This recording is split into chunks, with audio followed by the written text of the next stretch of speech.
Anong ganap sa mundo ng showbiz?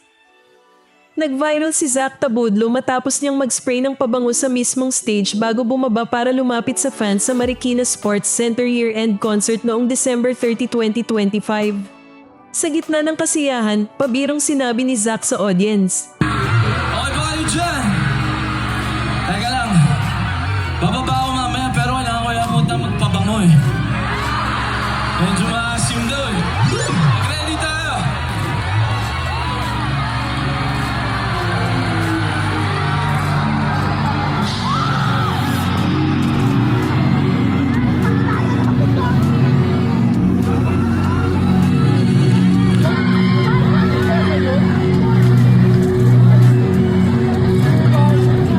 Agad itong sinalubong ng tawanan at hiyawan ng crowd.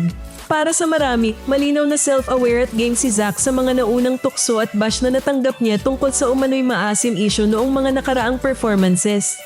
Sa halip na ma-offend, ginawa niya itong katatawanan at sinakian ang meme na ikinatuwa ng fans. Maraming netizens ang pumuri sa singer dahil sa sporty attitude nito at sa kakayahang gawing biro ang isang sensitibong issue. Para sa iba, patunay raw ito na confident at grounded si Zach at mas pinili niyang gawing light moment ang kontrobersya kaysa patulan ito ng may galit. Dapat ba talagang i-adjust ng mga artist ang sarili nila dahil sa bashers o tama lang natawanan at gawing joke ang panlalait para hindi na ito lumaki pa?